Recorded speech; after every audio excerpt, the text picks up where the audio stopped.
It's the last Sunday of the month. Welcome to Osun in Progress, a weekly program that highlights activities and achievements of Gboyega Oyetola-led administration in the state. Coronavirus pandemic has killed millions of people in the last 1 year across the globe, and here in Nigeria, close to 3,000 deaths have been recorded. In Osun, over 30 people have lost their lives as a result of coronavirus complications. As the second wave of the virus now spread like wildfire across the globe, what are the efforts being made by the state government towards curtailing the spread? Shortly, we shall be speaking with the State Deputy Governor, Gboyega Alabi, who doubles as the Chairman, Technical Committee on COVID-19, as well as the State Commissioner for Health, Rafiu Isamatu. My name is Rafiu Hamid, but before then, let's look at the activities of the state government for the week.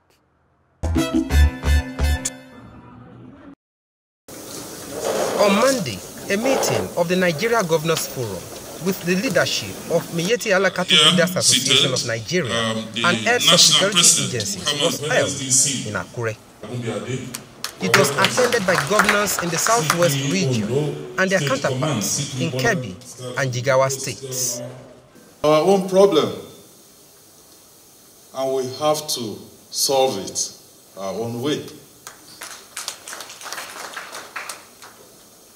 Some people, you know, if you read things on social media, you listen to people that they cannot even govern their own family, but they know more than the governors of the state. Communicated properly, some of the tension that has been witnessed in the last 1 week will have been needless. Media is partner in progress. The world is not waiting for our country. If we continue to cause agitation in our land. In our forest reserves as the area of coordination. So anybody who is there illegally has 7 days to vacate the place. And that here and I spoke and said, look, even our farmers, we register them. Was that not what I said? And that anybody who wants to now use that place will have to be registered. In a communique issued at the end of the meeting, it was resolved that open grazing, night grazing, and underage grazing should be banned henceforth. It was also made known that there was no eviction order to Fulani herdsmen in the southwest region. That there is need to build partnership for peace and security with MAGBAN and other representatives of ethnic organizations and jointly wage war against criminality. That MAGBAN is a peace-loving, law-abiding organization which does not harbor or condone. Governor Gboyega Oyetola suggested the setting up of a committee that will comprise representatives of government, herdsmen, and farmers to solve incessant farmers-herders clashes. First of all, we all agree that criminality has no ethnic coloration. A criminal is a criminal, regardless of where it comes from. I think that's what is important. I think what we are looking at is criminals that are masquerading as S-men. In other words, they are criminals, but they're using the advantage of S-men to perpetrate their acts. This thing is not restricted to any particular part of the country. It's all over, in different dimensions. In my state, for instance, apart from S-men, we have the artisanal miners. The same issues, the same story. I think what is important is for us to, like we did in our own state, we have a committee of the government, the herdsmen, and the farmers. They meet regularly. But I have a special advisor that is in charge. When there's any issue that borders on grievances between the farmers, herdsmen, the moving, reconcile them. I think there must be a need to have a standing committee of government, S-men represented by Madban and maybe the farmers. If you're able to do that, it will help a great deal. I think it's a question of communication sometimes. And in so doing, you must ensure that you register people that are operating within. People that are already living here, they are part of us. The man of the Southwest speaks Yoruba fluently than myself. Because he's been here over the years. I told my brother that what he said is that you should try as much as possible to resolve this issue, because he's not thinking of coming to Jigawa. That is here. So please ensure that you resolve this issue. I'm not thinking of going back to Jigawa now. They are part of us. We recognize the fact that every Nigerian has a right to stay anywhere in the country. But you must do legitimate business. The problem with the government is that every little thing, sometimes they call you up at night, they have kidnapped 3-4 people. They want you to ensure you rescue them almost immediately. If you are unable to do so, they say you are not doing well. So I sympathize with you. That's the way it is. At a particular time, sometimes I think in 2019, our indigenes were not willing to come home. They believed they were kidnapped. It was that bad. And that usually throws a lot of challenges to the governors. Like was rightly mentioned, the essence of governance is security and welfare of the people. But security particularly, because if you don't have a secure environment, you can't even do your business. So I want us to ensure that we are able to resolve this amicably, and then ensure we have a standing committee like we have in our state of both governments, Madban that represent as men on the large scale, and the farmers. If you're able to do that, you'll be able to resolve most of these issues amicably. I must thank all of us that have been here today. It's been wonderful. We must of necessity make this meeting because we all have the same problems. Today is my ESCO day. When my brother called me for this meeting, I said I have ESCO today, but I realized that I should be able to forgo my ESCO to talk about peace in our country. I thank you most sincerely, and I wish our brothers that have come all the way from the north a safe journey back to their respective state. God bless you. On Tuesday, Chairman of Mieti Allah Cattle Breeders Association in Osun State, Alhaji Abdullahi Alilu, and the Seriki Fulani of the state, Alhaji Ibrahim Babatunde, said all resolutions at the meeting will be complied with in the state to give peace a chance. A periodic meeting is being held in the state between Fulani Bororo community and the state government to ensure a peaceful coexistence. Yesterday when we do that meeting, this is why we come for that meeting. I call our PRO, say all we need make. After the meeting yesterday, I told our PRO to inform all members of our meeting so that we can brief them on the outcome of the meeting. We have agreed that there will be no overnight and underage grazing anymore. Now that time we do learn them, teach them how they go rear cow. Gbogbo àwọn tí máa ń wọlé tẹ́nà kan èyí mọ̀ yẹn tí abáragbára àti ẹgbẹ́ wọn bá wọlé àmọ́ sí tí wọ́n bá jáde àmọ́ sí kò ní. If government support us, all those that are coming into the states unnoticed will be identified. Their movement in and out of the state will be closely monitored, and there will be no destruction of farmlands. We don't have power over them because we don't own the land. Torí pé àwa kò la nílẹ̀ tá a bá ń lọ bá wọn wọ́n sọ pé ṣebí àlejò ní àwa náà àwọn rárá o àwa ẹ̀sà àlejò àwọn kan lálejò torí Òṣogbo yìí ni wọ́n bí èmi sí ọmọ Òṣogbo yìí ni mo fẹ́. On Friday, the state government embarked on a 3-hour demonstration closure of the popular Olaya junction as part of pre-construction protocols. Preparation for this, we had the diversion plan. We are going to close Olaya completely for the period of construction, which will be between 9 to 10 months.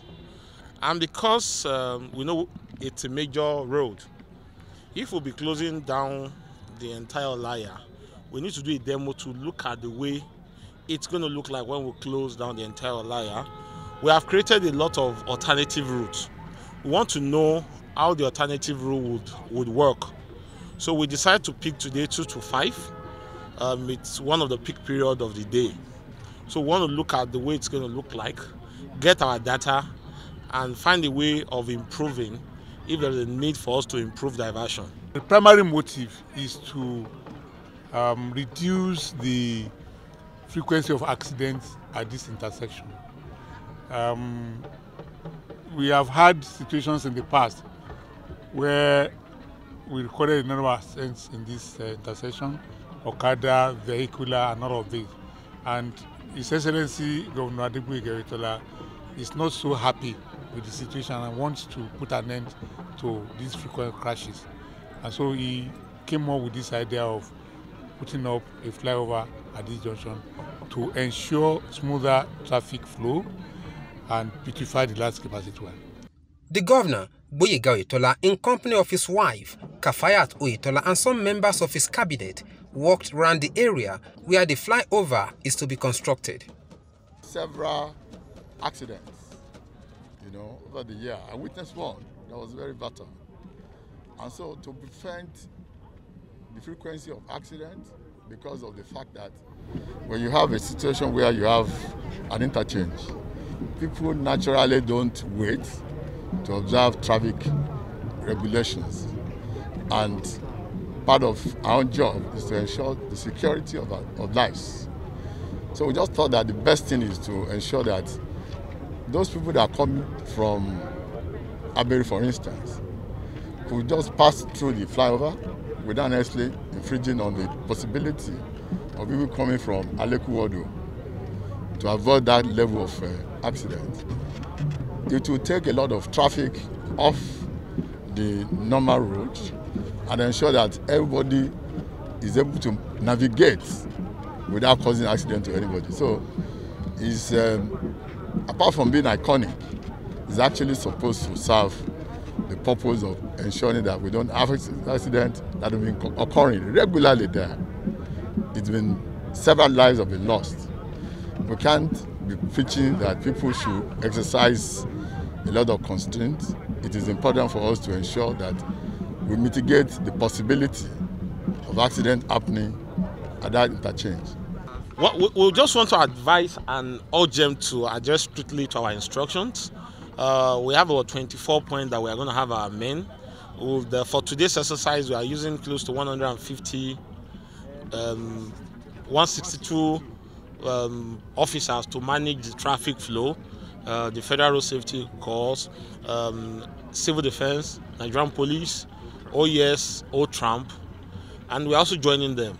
So we intend that when the exercise starts fully, there's going to be shift because the contractor will have to work day and night so as to meet our deadline of 9 to 10 months. They also speak on the economic benefit of the flyover to the people when completed, urging residents, particularly motorists, to bear with the government while the construction lasted. It's going to ease traffic. It's going to enable us to make sure that people don't spend their productive time in the traffic as we have in other state capitals. It's the beginning of us looking like the 21st century state capital. It will ease traffic. It will ensure that people get to where they are going on time. It will also ensure that if you are flying this axis and you are staying within the city, you do not have to go through the same route with those who are leaving the state capital. The construction of the flyover will commence on the 9th of February and is expected to be completed in 10 months. Since the index case of the coronavirus pandemic was recorded in March last year, a lot of efforts and resources have been committed by the Osun State government to curtail its spread. No stone was left unturned towards ensuring safety of residents. The state deputy governor, Gboyega Alabi, who doubles as the chairman Technical Committee on COVID-19 said the proactiveness of the governor accounted for the successes recorded in the fight against the first wave of the pandemic. The state was proactive in preparation when we learned that it has been termed, the virus has been termed to be a pandemic. That means it's going to be worldwide. And we were blessed with resources like the former Minister for Health, that's Professor Adewale, the renowned virologist, Professor Tomari, and the presence of African Center of Excellency for Genomics and Infectious Disease, located at Hede, that can conduct tests for any suspect of this disease. So because of this one, we were able to plan, have a protocol to curtail the infection in case it enters our state. You remember we recorded our first index in March, toward the end of March last year. And it was a really challenging time because people still don't believe that it's a disease that they should run away from, thinking that was a creation of some people. And especially the name being mentioned to have been infected were big people. So it was seen to be a disease for rich people, not for everybody.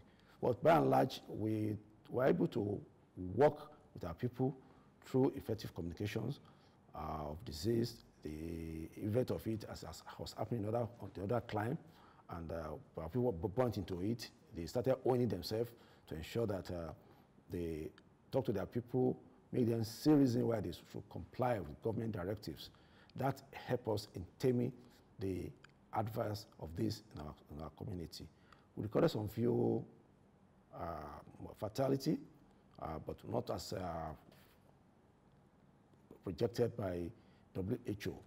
And the even rate of infection also curtailed because of people stood up to own it through our risk communication. Boyegalabi said the state has established testing centers in all the local governments across the state.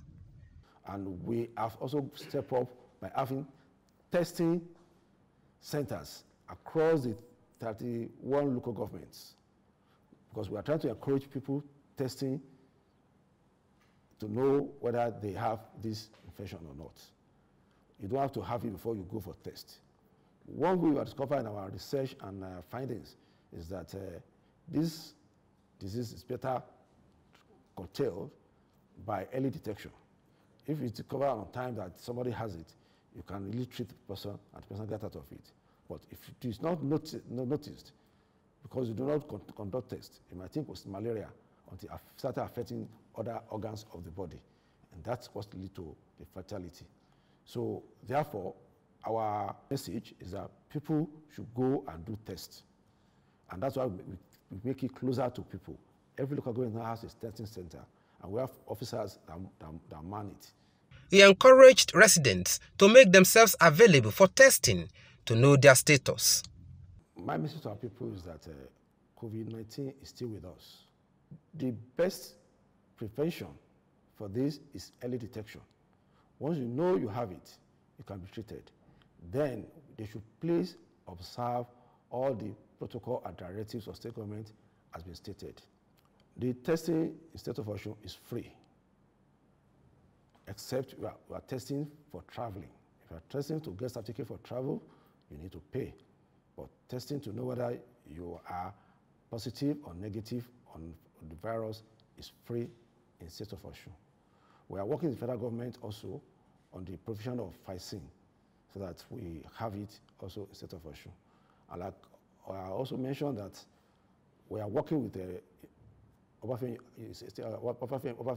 University and University of Osun to carry out research and to also to discover what local drugs or medications we can also develop here to use in treating and preventing this disease.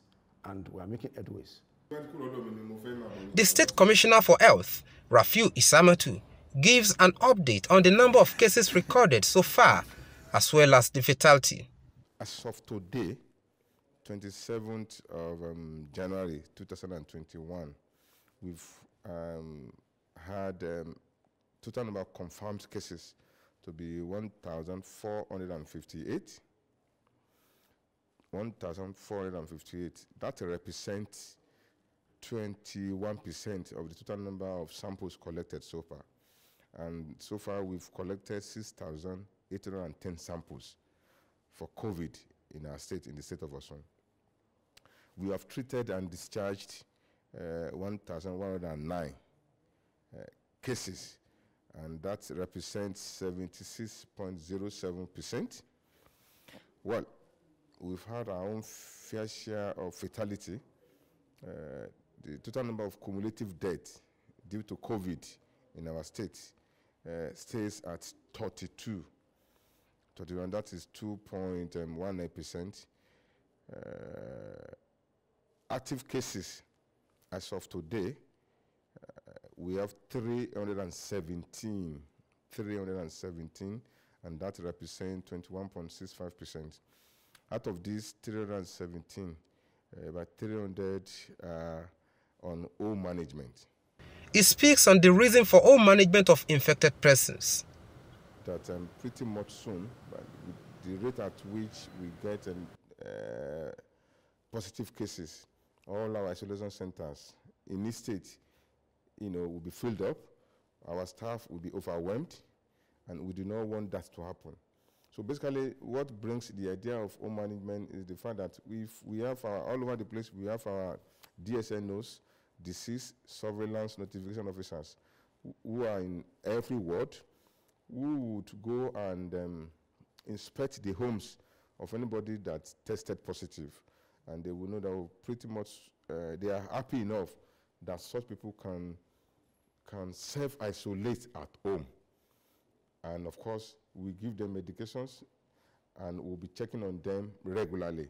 This will be done by the DSNOs in each local government, in each ward. So because we believe if they can successfully self-isolate at home, why do we need to bring them to our hospitals? At the moment, those who come to our hospitals, those that we know cannot self-isolate at home, that it will be difficult for them, for their family and relations not to interact with them, or those who are very, very sick.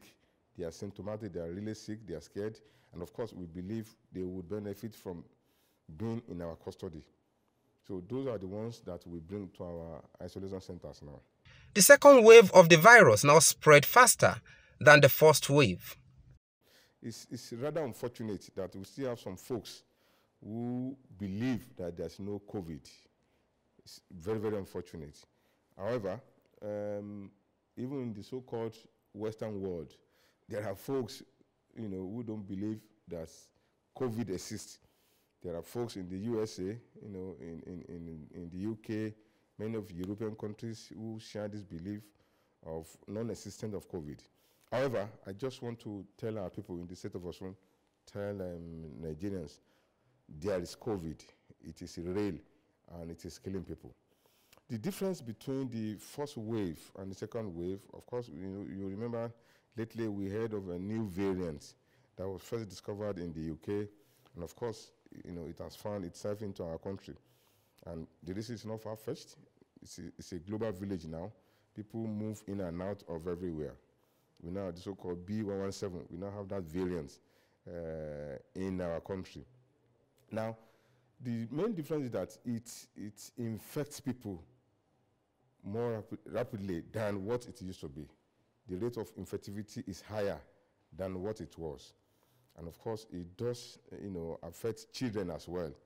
The previous variant, in the first wave, our children are rarely affected. But, it's been documented now that children do contract COVID now.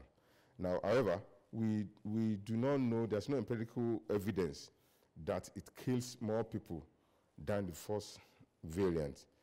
It may, pretty well be the case ultimately, with research and anecdotal evidence coming back to us later. But as of now, nobody can say precisely that the second wave of this COVID is killing more people than it used to be. But it's been established that it does affect more people now than what it used to be. That's our package for today. Join us next Sunday for another edition of Osun in Progress. On behalf of the coordinator, who doubles as the State Commissioner for Information and Civic Orientation, Funke Egbemade, and the entire production crew, my name is Rafiu Hamid saying, do have a great week ahead.